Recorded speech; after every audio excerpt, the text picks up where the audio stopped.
बच्चों हम सीखेंगे प्रश्नावली 5.2 अध्याय 5 समांतर श्रेणी का छठा प्रश्न। देखो बहुत इंपॉर्टेंट क्वेश्चन है। क्या कह रहा है? क्या AP 11 8 5 2 डॉट डॉट का एक पद ऋण 150 है? ठीक है, और क्यों भी पूछ रहा है पीछे से।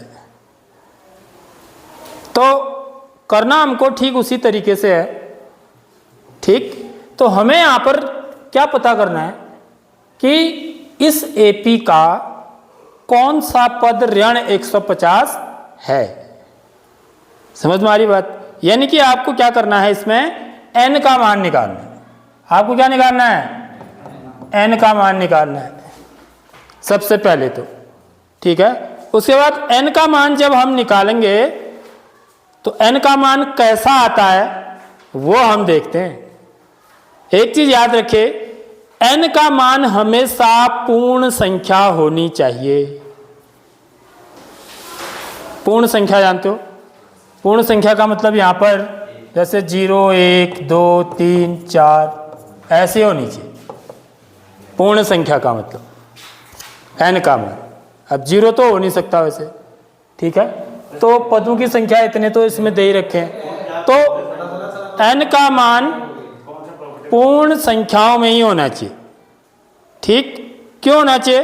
क्योंकि पदों का मान क्या होगा? या तो पहला पद होगा, या दूसरा होगा, या तीसरा होगा, या चौथा होगा। ठीक है, जैसे हम आदमी बोलते हैं ना, एक आदमी, दो आदमी, तीन आदमी। क्या 3.5 आदमी भी होते हैं? 3.5 आदमी होते हैं? नहीं होते। हो सकते हैं? संभव है? नहीं हो सकते। यानी कि जो आदमी की संख्या होगी वो या तो वो भी पूर्ण संख्याओं में ही होती है। आगे बात समझ में? क्या 1/2 आदमी होता है?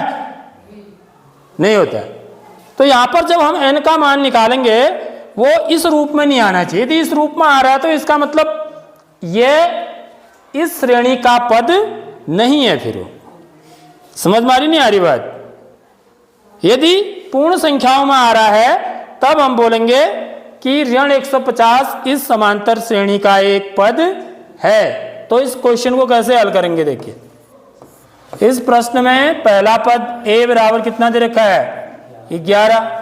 सार्वधातुक d बराबर कितना दिया हुआ है? 8 ऋण 11। दूसरे पद में से पहले पद को घटाएंगे तो कितना आएगा? ऋण 3। ठीक है, तो अब यहां पर लिखेंगे हम माना AP का nवां पद। nवां पद क्या है बच्चों?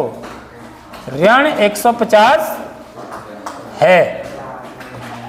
ठीक है, तो इसका मतलब मेरा क्या है? an बराबर क्या हो जाएगा? फिर nवें पद को हम किससे दिखाते हैं? an से। an बराबर ऋण 150 हो जाएगा। ठीक है, समझ में आ गई बात?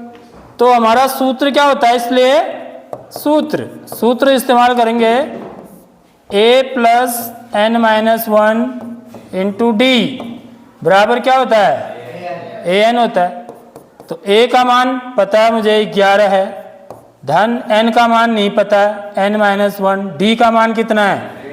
ऋण 3 बराबर ऋण 150। ठीक है, समझ आ गई बात?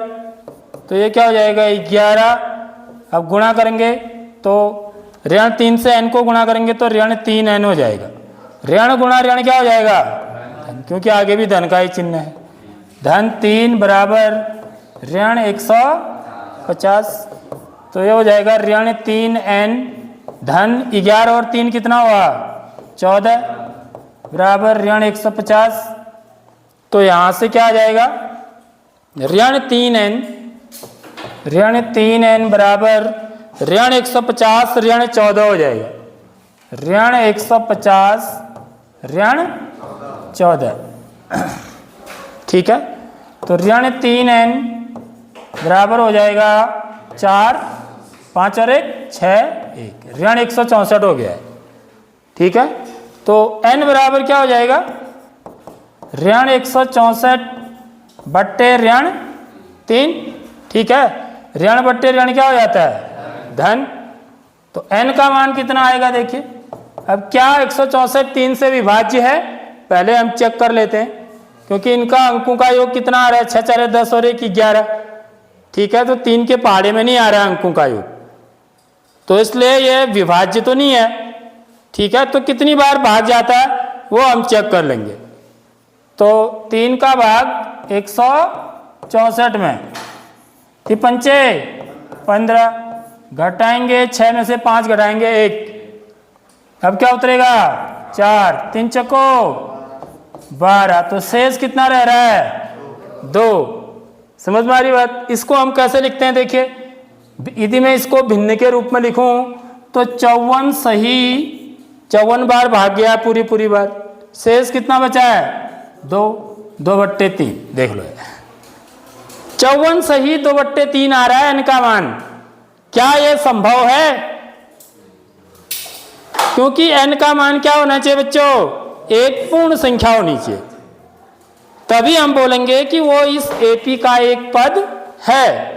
यहां पर आप लिखेंगे क्योंकि n का मान एक पूर्ण संख्या नहीं है। यहां पर हम क्या लिखेंगे अंत में हम ये लिखेंगे कि कलर चेंज करता हूं थोड़ा, यहां पर लिखेंगे आप क्योंकि n का मान एक पूर्ण संख्या नहीं है, इसलिए ऋण 150 AP का एक पद नहीं है। समझ में आ रही बात। इसलिए ऋण 150 दी गई AP का एक पद नहीं है। यदि होता तो n का मान हमें क्या मिलता है, एक पूर्ण संख्या मिलती, जो मैं आपको पहले ही बता चुका हूं। ठीक है, क्योंकि n का मान भिन्नात्मक रूप में नहीं हो सकता है। जैसे आदमी की संख्या नहीं हो सकती, मैंने बताया। आदमी हो सकते हैं क्या इतने 54 सही 2/3 आदमी? नहीं हो सकते। ठीक है, 54 तो पूर्ण भाग है इसका, 54 तो ठीक है, लेकिन क्या 2/3 आदमी भी होता है? नहीं होता है। आदमी होता है तो पूरा ही होता है, या तो फिर नहीं होगा। समझ में आ रही बात।